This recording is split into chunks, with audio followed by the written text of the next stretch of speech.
Good morning, dear class. In this previous, we have done the revision form, so we can continue the gift of chapel subjects chapter. So today we are doing the working with text. Okay. So in this screen, you have fifth lines. You have to complete these lines. First one is Ravi compare Lali playing the violin too. So these are some lines you have to complete it. Okay, first you find in yourself, then show these answers. So these are the solution of this lines. Okay, you can easily write down in your copies.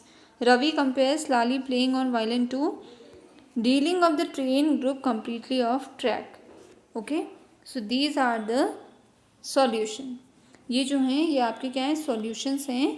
पहले आप क्या करेंगे, ऊपर जो line है वो लिखेंगे, एक एक करके इनको कंप्लीट करेंगे. और हो सकता है कि अपने मन से भी कर सकते हैं इसे. अगर नहीं मिल पाएगी तो ये इसका सॉल्यूशन है. आ गई बात समझ में? आप इसको क्लियरली देख सकते हैं. थोड़ा बहुत तो समझ में आ रहा है ना, तो इसको आप देख सकते हैं. Next question is describe the music teacher as seen from the window. The question asked to you describe the music teacher appearance, यानी कि जो म्यूजिक टीचर थे वो कैसे लग रहे थे. So as seen from the window, जैसे ही बच्चों ने विंडो से उस टीचर को देखा था, music teacher had the bony figure. वो छोटे से थे, हाइट के ज़्यादा बड़े नहीं थे. He had a mostly bald headed with a fringe of oil black hair falling around the ears of an old fashioned top. तो वो ब्लैक उनका हेयर जो थे वो बिल्कुल ब्लैक थे, उन्होंने ऑयल डाला हुआ था सर पे, ओल्ड फैशन हेयर थे. A gold chain gleams around his leathery neck, उनके जो नेक में एक गोल्ड चेन दिख रही थी. And a diamond ring glitter on his hand as gripped up and down the stem of violin, और उनके हाथ में एक डायमंड की रिंग चमक रही थी. A large foot stuck out beneath his gold border vestry edge and he was beating time on the floor with his screw big toe. ठीक है, तो और जब भी वायलिन बज रहा था तो वो अपने पैरों के अंगूठों से क्या कर रहे थे, फ्लोर पे मार रहे थे. तो this is the appearance of the music teacher.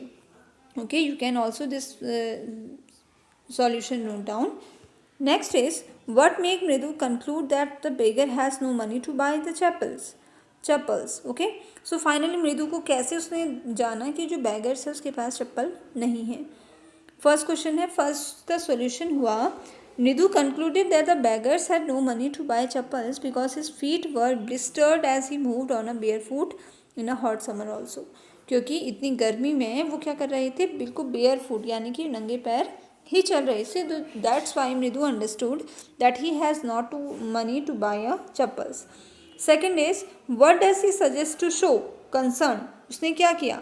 Answer is the kids felt that the beggar should have a pair of sleepers. He suggests Mridu and Ravi about the pair of old sleepers so they could give it the beggars. तो जो बच्ची थी उन्होंने एक old slippers का pair देखा हुआ था, तो उन्होंने उठाया और उस म्यूजिक टीचर को दे दिया. Next question is have you children she begin and then seeing they are curiously quiet when on more slowly seen anybody looking around the veranda. देखो, तुम पूछा गया है, क्वेश्चन लाइन दी गई है और क्वेश्चन है what do you think Rukmini really wanted to ask. Rukmini जो थी वो क्या पूछना चाह रही थी. Solution is Rukmini actually wanted to ask the children if they had seen the music master slipper. वो पूछना चाह रही थी बच्चों से कि क्या किसी ने उनकी स्लीपर्स देखी थी. Second, why did she change her question, why should he change his question. So answer is she change her question because children were curiously quiet and she suspected the children must have done something mischievous with chappals. उन्होंने क्या किया, वो बच्चे बिल्कुल शांत से, so that's why he suspected that, कि उन्हें शक हुआ कि जरूर कुछ ना कुछ क्या है, इन्होंने शरारत करी है.